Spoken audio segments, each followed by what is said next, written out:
All right, so we are doing a preseason wilderness check with Te-Hina and Paopao. So you have a great last name, by the way. So are you anxiously waiting for the season to start? Like, what have you been doing? So we just got back. I just got back from break. We had about 3 weeks off, so I'm really ready to rock and rollin' and just ready to play with the girls again and just ready for the season to start. How Coach Tbam can we like at least give her flowers? You know, she had a lot of pros come out of Loyola Country Day, and she sent so many girls off to college. So talk about how much impact she's had on you. Yeah, I know she's been very impactful in my life. I call her family for a reason. She's been there since I started playing basketball, and so I played with her throughout my whole AAU career. I even played with her in high school, and so having that connection, that bond with her has helped my life tremendously. I call her my second mom because I was with her all the time. She's done such a great job with not helping me, but others, as like you said. And I couldn't thank her more for being that person for me in my life and just always being there when I needed her on my good and bad days. I know. And speaking of USC, I don't know if the schedule has dropped. Do you guys actually play USC this year? Is this going to be the battle of the real SC? Unfortunately, no.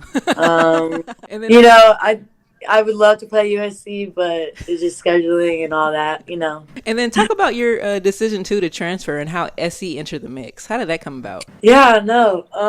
I was originally gonna go to TCU. Like I was down, I don't want to take no calls. Like, straight for I was gonna go to TCU, join Mark Campbell and his staff over there, because he's the one that recruited me to Oregon, and I loved everything about his relationships and just how he handled business and just everything about culture about him. So I was like, okay, TCU, I'm down. Let's sign the paper. Let's get going. And then Tbam actually called me. I totally forgot to tell her that I answered the transfer portal. She called me. She was like, T, did you answer the transfer portal? I was like, oh my gosh, I totally forgot to tell you, but yeah, I did. She was like, yeah, I've been getting all these calls. Dawn Staley called me, and I was like, who? From like South Carolina, Dawn Staley. She said, yeah. She said she wanted to talk to you and she wants to get you on the phone like right now. And I was driving on my way to class. Mm-hmm. And so I was like, oh, absolutely. Give her my number. Like, I'll give her a call right now. And so she called me and I had to pull over. I was like, hey, coach, how you doing? Like, how everything's going? She just got straight to the point. Like, hey, we want you. We saw that you're in the portal. What do we got to do to get you? And like, in my mind, I'm like, yo, I'm really talking to Dawn Staley. Like, I was literally watching the game. Like, I'm sure everyone tuned into that game, like, Iowa game, like, thinking in my back of the head, like, they could really use me as, like, their missing piece. Like, I could really benefit from their program, and, they can also benefit from me. And so, at that moment, I was like, it would be very dumb for me not to go to South Carolina. So, my first call was my dad. I was like, Dad, guess who called me? And he was like, who? I was like, Dawn Staley from South Carolina, like, bro, you gotta get on the phone with her. Like, she wants to talk to you. Like, she wants to plan a visit, and that next weekend I had to visit, and it was a done deal from there. It was like a feeling like, oh, you guys want me? Exactly. Like, I mean, I had like a little bit of like South Carolina back in my mind, but there was like no way they would want me. And thinking in my head, like, yo, I could really play at South Carolina and like be that like missing piece, that missing shooter that they really needed. That just, boosted my confidence even more because, when you're in the portal, you don't really know Right. what's really going to happen and like what options you got. But I'm just really blessed that she called me that one day and we scheduled it really fast and just everything is smooth from there. Like, was the ultimate decision factor for you? The winning part was really what I wanted when I came to college. I really wanted to win a national championship. After watching Brianna Stewart and her UConn team win every national champ every year, that was like one of my like goals was to get one every year. But unfortunately, that didn't happen. God has had my back throughout college, throughout high school, throughout my whole life. So I was able to lean on him, and he gave me guidance to South Carolina, or not sometimes, all the time. You just gotta ask God for guidance. So when I tell athletes like, hey, like just follow your heart. Everyone transfers for a reason, and my reason was to win a national championship, and that's what I got in my first year. And so, a lot of people have different reasons. Maybe you want a better program, a better coaching relationship, better players, better teammates. So mine was just to win. Great answer. And then how do you feel like your experience at South Carolina grew your game? Because you were definitely, like you said, a missing piece to their offense. Obviously, offensively, I came in, with high hopes, wanting me a shooter, wanting to, grow my game as a guard, especially playing for Coach Staley, and growing my game, not offensively, but also defensively. I've been learning so many things about both ends of the court.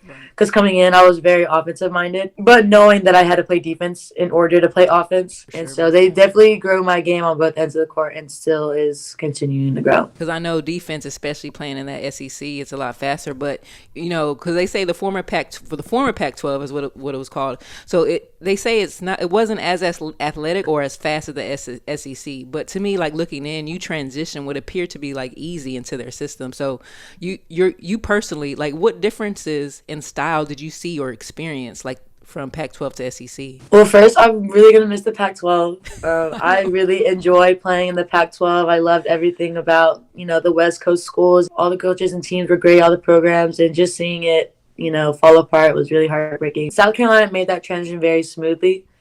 We worked really hard in the summer to where it felt like it was a SEC game, at least every day.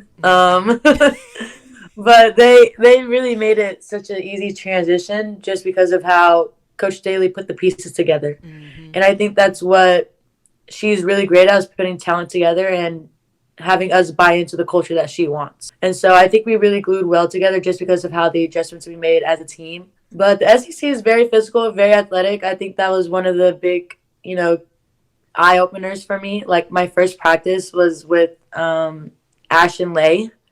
And, like, they're, like, the most athletic people I've ever seen in my life. And I'm like, whoa, like, you don't ever see this. It's not normal to be jumping at the gym like that or, like, moving at a fast pace with the ball. Not only those two, but, like, the whole team. Like, it was an eye-opener. Like, yo, I got to get this going. Like, I got to get faster. I got to get, Oh, yeah, no, absolutely. I mean, we all push each other. I think that's another thing. Like, the practices were very competitive.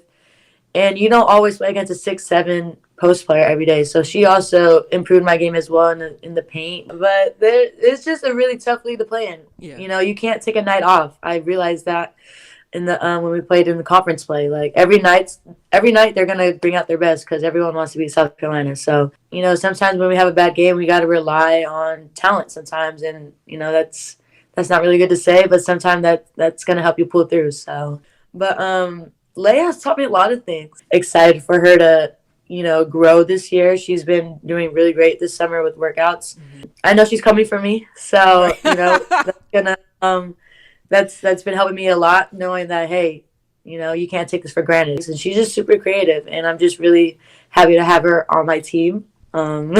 Right. And then talk about Raven too. Like, I knew it wasn't going to be an issue with you coming in and you and Raven going back, being like a nice duo 1-2, because just the type of personality that she is. And talk about that dynamic, that how it just was a great connection between you two. Yeah, it was so odd that people didn't think we would work well together. Yeah, no, it was crazy because people were like, I don't think Raven's going to play well with Pal. Like, I don't think this is going to go. I don't know how it's going to go. And coming in, I was like, we're going to be a great backcourt. Like, I don't know why everyone keeps saying that, but I love Raven. Raven's crazy. She just says whatever comes to her mind, and I love that about her. She's a very good teammate. Mm. She'll get you the ball where you want it. She listens very well. She takes in advice very well. And I also learn from her, just being able to, she also makes really good decisions in the open court as well. She finds the open person. And she's fast. I mean, she'll tell you, like, go, pal, go, pal. I'm like, I'm running as fast as I can. Like, she just pushes you. She pushes you to your limit, and it helps me a lot because I know that she has my back and I have hers. She makes me want to play defense. She picks up 94 feet, and it's like I can't let up for her because, like, she did all that work just for, an easy pass to let through. So she's going to have a breakout year. I'm really excited for her, and she's just a pass first type of guard, and she does whatever the team needs, and she's that girl. Scoring doesn't really matter to her. But if she does score, then it's going to help us. That's the type of player that she is.